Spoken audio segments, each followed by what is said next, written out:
Hello viewers, I'm doing another video blog today and I've got two major topics to bring up.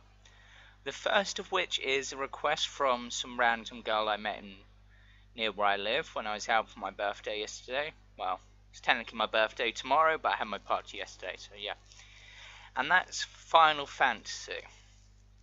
Now, the Final Fantasy game series, despite having a weird name, I mean Final Fantasy, and now we're getting Final Fantasy 15. It's not exactly a Final Fantasy, though there is some reasoning behind the name. Apparently, if you look at Did You Know Gaming's thing for Final Fantasy, there's something about it being like the last chance the developer had, and if it didn't do well, then it'd have to return to like college or something to get his degree. So it's like, oh yes, it's my Final Fantasy. And it's become a big staple series. Now, I haven't played all of the Final Fantasy games. I haven't played all the way through any one after 9, really. I've played 10. Not a lot of it, I'll admit. I don't know. Played 10 too. Played 12. Haven't played 11 because I haven't really done the online ones. Played 13. Haven't played 13 too. Now, it's the ones after 9 that I particularly want to bring up. Because if you think about it, the battle system after 9 changed. Each of them added or removed elements. I mean, in the first one, you had like the job system, and then you had summoning, you had magic, and different ways of fighting. Certain jobs would allow you to equip weapons. Certain things might allow you to equip weapons. Things like that. And then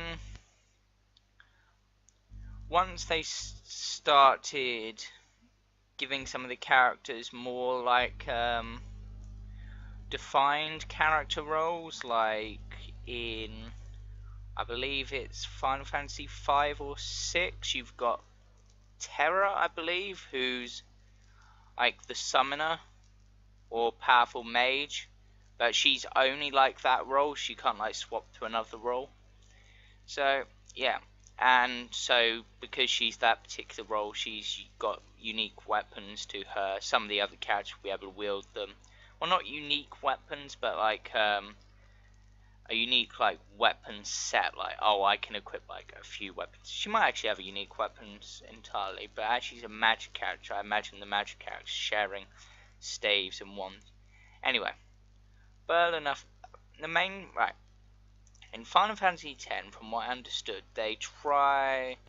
I know in 10.2 for definite, they tried to re-establish the job system in a way, because you have the dress spheres, which allowed you to swap between roles. So,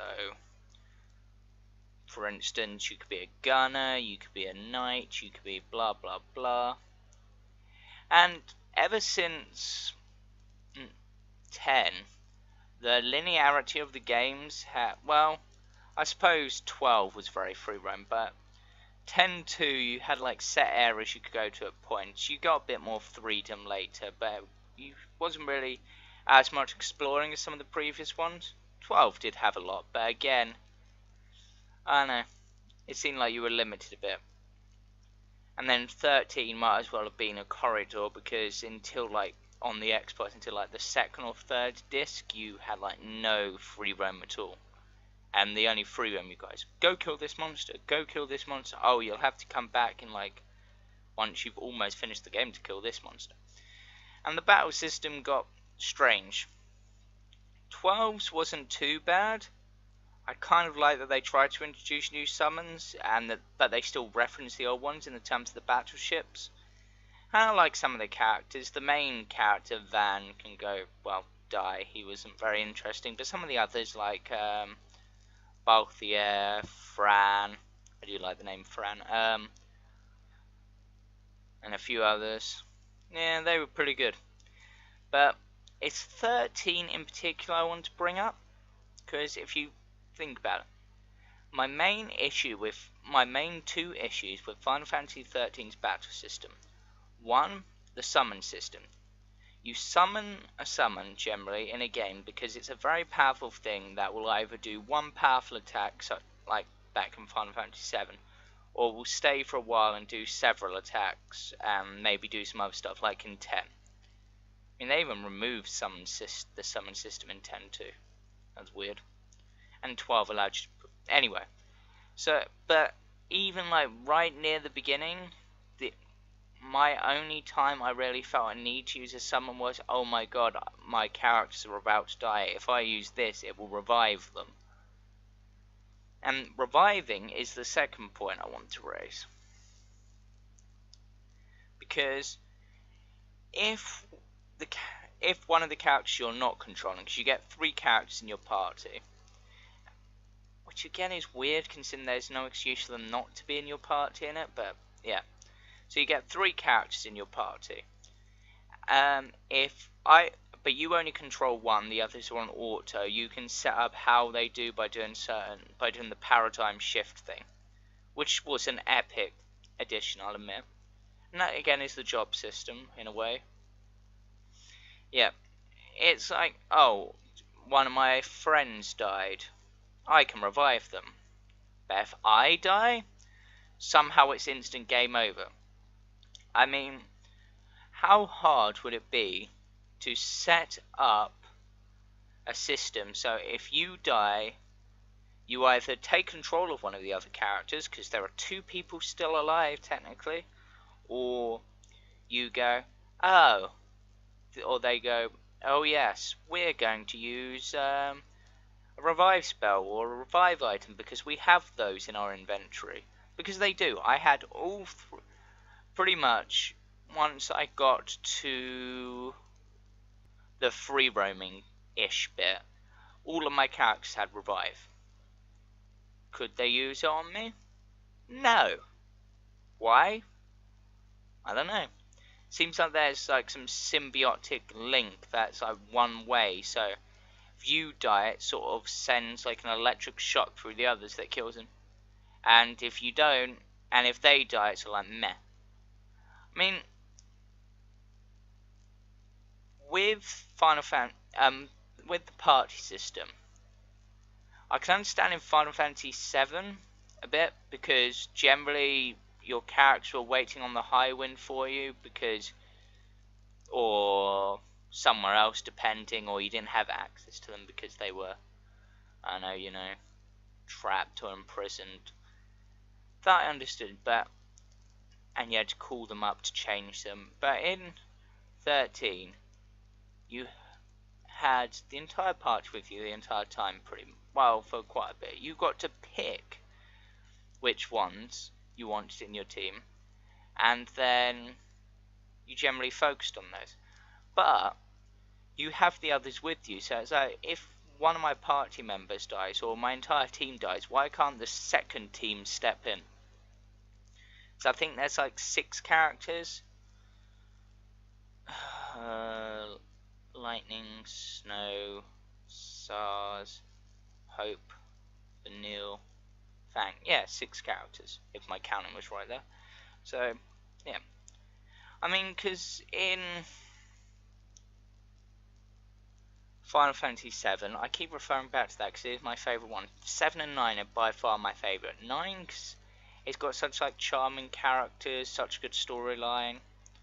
I like the development of it. Particularly likes the king, who's an oglop.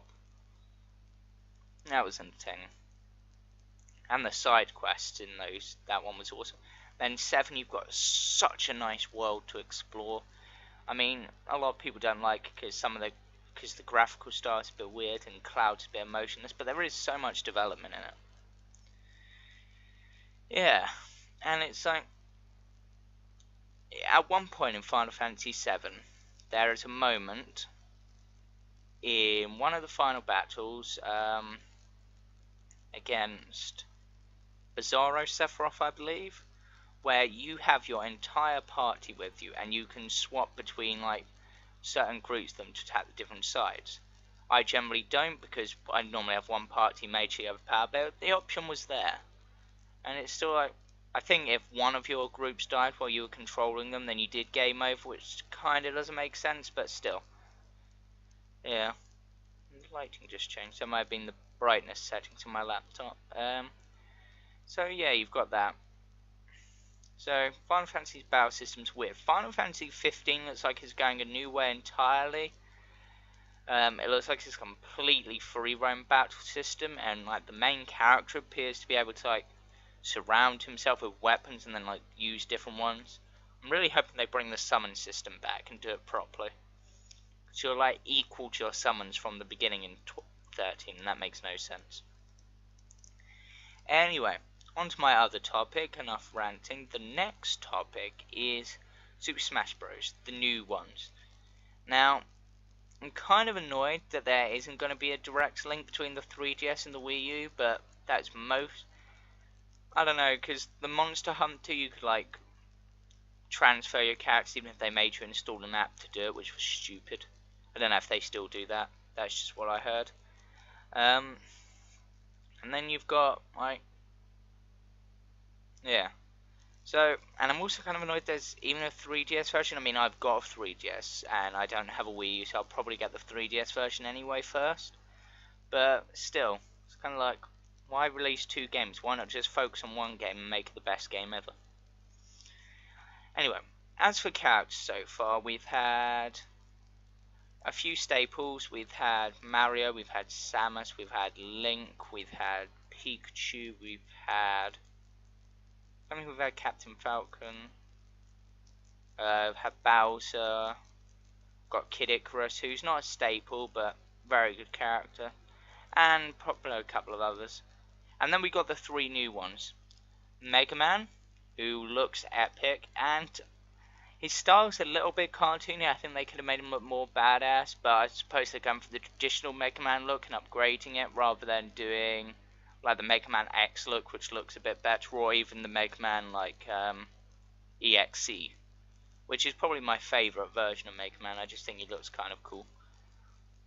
So, and then you've got the villager, whose combat style looks kind of quirky. It's sort of Game & Watch here, if I'm honest, because Game & Watch had some really random attacks, did a lot of damage, and it looks like this one's going the same way. And then you have possibly the weirdest entry in ever for these game series, which was the Wii Fit Trainer. And her entrance, I will admit, was good, and her Final Smash looks epic. Glad the Final Smash system is stayed in, and a few other things that I've seen of her attacks look good, and it looks like it's really paying attention to the games they come from, which is good. But it's about... Mega Man is an interesting point to raise, but not because of Mega Man, despite how cool it is. It's Link in the trailer. When Mega Man uses his Metal Man attack in like the super high graphics introduction trailer, you see Link, you see like all of the hair flowing, you see like the shield really like properly looking like metal, and graphics wise it blew me away. I'm like, Nintendo, you've shown that the Wii U is capable of displaying these graphics. If you do not choose this sort of graphic style for the next Zelda game, I may have to come and slap you. However, if they decide to focus so heavily on graphics and ignore the gameplay aspects and the storyline aspects, I will bitch slap them even more. I may go and burn their building down. Probably shouldn't say that online, but you know I'm joking. I'm not going all the way to Japan. I don't have that kind of money. And I believe the nearest Nintendo headquarters is in Germany, and it'd be the Japanese developers developing it, so the American ones probably don't have much to do with it. They're just, yeah, and the English ones. Yep. Anyway, back to Smash Bros. In terms of characters, what I'm thinking, we'll get at least one character from each of the series that we've had before. Apart from Metal Gear Solid, I don't think we will get Solid Snake again. It was an interesting character, it was an interesting quirk, but there's not a big enough link. Heh, Link. Smash Bros. Kind of works. Yeah. I mean, If Sonic's not in it, I will be really surprised, because Sega have just signed that big deal with Nintendo, giving them exclusive rights to Sonic for one. And Sonic Lost World even introduces like some new potential moves. I mean, Sonic could use some of the colors power-ups as moves, perhaps, or maybe like the wisps, or maybe they'll come in as items. That'd be cool. I really kind of want to see another Sonic character, but I don't want to see like a clone. So if they were gonna introduce Shadow, I'd want him to focus more on like the Chaos powers, like Chaos Spear, Chaos Blast, etc., rather than, oh, I'm going to just be Sonic, but stronger and slower or something. See, that's the thing, when they do a clone character, generally either stronger and slower, or weaker and faster, but they're both pretty evenly matched. I mean, you could bring in Shadow Star with guns, but I mean, you had Snake with guns, but yeah. If anyone was to be in it, I'd want Knuckles, because he fights quite differently. He's got like the punching style, the digging, things like that. Don't know what his final smash would be, if I'm honest. Maybe drops the Angel Island on them or something. Tails would be interesting. Maybe using some technology, because he's quite a scientist. Silver would probably be the best addition, because he'd be like Sonic, but he'd have like the psychic powers. So it'd be like almost a combination of Sonic and Mewtwo, which would be a really interesting quirk. Now, as I was saying, I expect one from each series. So Mario, Pokemon, Fire Emblem. Fire Emblem, there will be one, because there has been at least one character. There's been at least two actually in Melee and Brawl, so it'd be weird if they break that staple. Now I suspect, because the roster seems to be getting bigger with each one, I expect it will be slightly bigger, not massively so, but I'm hoping there will at least be 2 or 3 characters from each series, and they'll have different movesets. So for Zelda, you'd have Link, Ganondorf, and Zelda, which would get you Sheik as well. And then Mario, Peach, Bowser, and Luigi should get his own like thing, because the Luigi's Mansion stuff and being Year of Luigi, and he's done a lot. He's got like a lot of different ways he could fight, and he almost seems like he could be his own character. Kind of want Egad to be in it, like or at least as an assist trophy, because you can imagine him doing some stuff, and he's an inventor. So yeah, we haven't seen Captain Falcon yet, but if Falcon's not in it, I will be surprised. Pretty sure we haven't seen Falcon yet anyway.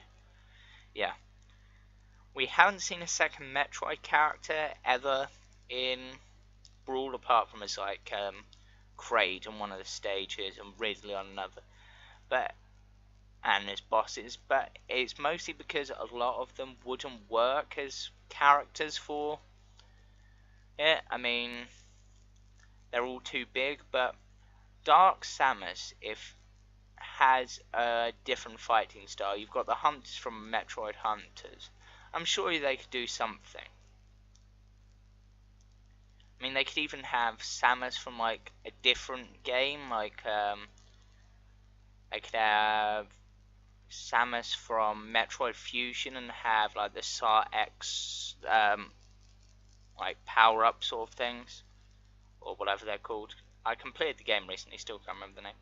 Or you could have like one of the Omega Metroids, or a powerful space pirate, like one of the like elite ninja ones. That'd be cool.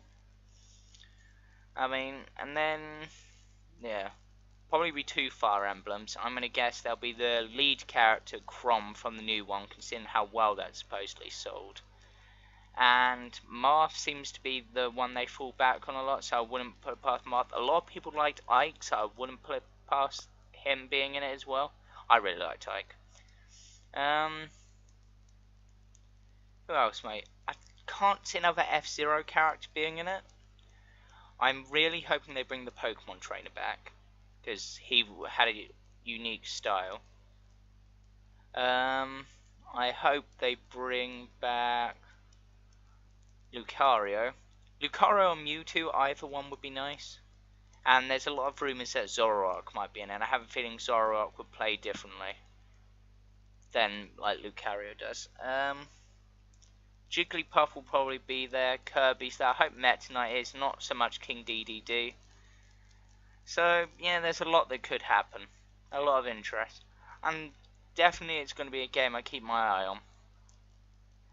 And if you have anything that you want me to talk about on these, just let me know in the comments. I'll try to do them, look up, do some research. And if you've got any suggestions for the channel, feel free to.